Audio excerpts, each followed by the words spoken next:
មួយយប់មួយថ្ងៃនៅស៊ីមរៀបគេសុកនៅផ្ទះចេះតែគេញ៉ាត់សុកនឹកតែស៊ីមរៀបបាទអញ្ចឹងខ្ញុំក៏ឡើងមកស៊ីមរៀបទៀតហើយមកលើកនឹងគឺភ្លក់រសជាតិថ្មីអូនិយាយទៅ10 លើ 10ហ្មងណាលើកនឹងដោយសារតែមួយយប់មួយថ្ងៃទេប៉ុន្តែបានទៅកន្លែងដើរលេងយ៉ាងច្រើនហ្មងណាHello ស្ដីអ្នកគ្នាខ្ញុំបាទដុល្លារខមមេតាឈ្មោះ Labik អញ្ចឹងថ្ងៃនឹងដែរគឺយើងបន្តដំណើរទៅស៊ីមរៀបបាទស៊ីមរៀបឡើងហ្នឹងគឺជិះឡានម្ដងដោយសាររាល់ដងខ្ញុំជិះម៉ូតូទៅទេបាទឡើងហ្នឹងខ្ញុំជិះឡានទៅម្ដងហើយខ្ញុំចេញទៅនៅម៉ោង8ព្រឹកហើយទៅដល់ស៊ីមរៀបនៅម៉ោង10បាទនិយាយទៅគឺលឿនខ្លាំងមែនទែនស្រួលជាងជិះម៉ូតូឆ្ងាយណាហើយម៉ោង4កន្លះខ្ញុំចាប់ផ្ដើមធ្វើដំណើរទៅដើរលេងហើយបាទហើយកន្លែងទី1ที่ខ្ញុំទៅហ្នឹងគឺប្រាសាទអង្គរវត្តមកលើកណានដែលបាននេះស្លៀកឈុតបុរាណអីនឹងគេទេហើយថ្ងៃនេះខ្ញុំមករកប្លង់ថតឲ្យស្អាតមើលមើលមិនវិញទៀតទៅលើខ្យល់មកខ្លាំងសក់បាក់ខ្ញុំគិតថាប្លង់កន្លែងនេះស្អាតអ្នកគ្នាឥឡូវខ្ញុំដាក់មកប៉2000មើល cute លយអត់ម៉ែលយសបើមកឥឡូវខ្ញុំទៅដើរលេងខាងក្នុងផ្សារម្ដងមើលគីឡូប្លង់ស្អាតជាងនឹងទៀតដើរចូលទៅក្នុងតបានដល់កន្លែងថតផងអ្នកគ្នាបែរទៅខាងស្ដាំដល់កបាត់ហើយនេះថតអីណាស្វីតអីណាអូអស់អារម្មណ៍ដល់ពេលហ្នឹងខ្សែខ្លាំងមែនតើដោយសារមិញដើរចូលបាននេះឃើញគេប្រៀបនេះដែរមានអារម្មណ៍ថាខ្សែហើយអត់បានថារោប្លង់ថតកន្លែងណាស្អាតទេ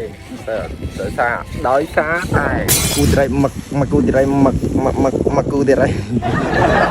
A few moments later បន្ទាប់ពីខ្ញុំចេញពីផ្សារអង្គរវត្តវិញដើរមកវ៉ាជាមួយពងទាកូននំបញ្ចុកនេះហ្មងនិយាយទៅតំណងខ្លាំងមែនតើហ្មងពងអាក្លៀនផងឥឡូវពងសែតផងឥឡូវដាក់មួយចានមើលហើយតម្លៃគឺធូរទេអ្នកគ្នាចាំមើលតម្លៃទាកូននំបញ្ចុកឯអូនទាកូននំបញ្ចុកមួយចានហ្មងអី3500អូនអត់បងប្អូនមួយចានតែ3500ទេប៉ុន្តែញ៉ាំទាំងគ្នា2នាក់មិនអស់ទេហើយពេលយើងទិញអាមុខទាកូននំបញ្ចុកនឹងញ៉ាំហើយយើងទៅញ៉ាំនៅតាមតសិនកូអ្នកគ្នានិយាយទៅឈៀលហ្មងអែមចង់ថាចង់ប្រាប់តែអែមខ្លាំងណែមកនៅមក5:42ហើយចុះនៅនោះម៉ោងប៉ុន្មាននេះមកកូននេះគេទៅដល់គាត់មកញ៉ាំមុខទាកូននំបញ្ចុកមើលថ្ងៃលេងនោះខាងនោះ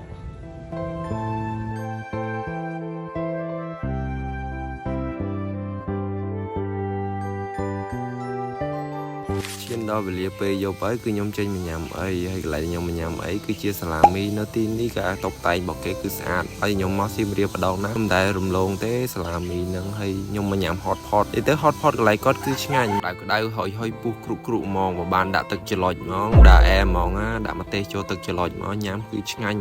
ខ្លាំងមើលតែមាត់ខ្ញុំញ៉ាំទៅគឺដឹងអាជាតិដែរយីមែនឆ្ងាញ់10 លើ 10ហ្មងដាក់ទឹកច្រឡុចជាមួយនឹងសាច់ញ៉ាំចូលទៅអូសល់តែទឹកទេអស់ដាក់ដល់ខ្ទិះឌីខ្ទឹមហ្នឹងឯងមកឆ្អែតបបហ្មងហល់ដាក់មកហល់ពោះហ្មងតបពីញ៉ាំអីហើយខ្ញុំក៏បន្តដំណើរទៅមើលកុននៅសបាយស៊ីនីម៉ាឡើងទៅដល់លើភ្លាមសុំសបុត VIP ខុបផល2មកមើលជាមួយសង្សារណានៃម្ដងមើលបន្ទាប់ពីខ្ញុំបានសបុតកុនហើយខ្ញុំក៏ទៅអង្គុយនៅលើសាឡុងអង្គុយឌឺសង្សារមិនតិចអេសក្បាលសង្សារលេងមិនតិចដល់ម៉ោងចូលមើលកងល្មម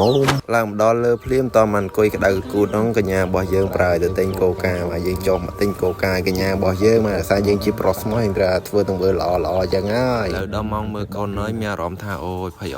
បងស្រឡាញ់អូនដល់ថ្ងៃបងស្លាប់รู้គ្មានអូន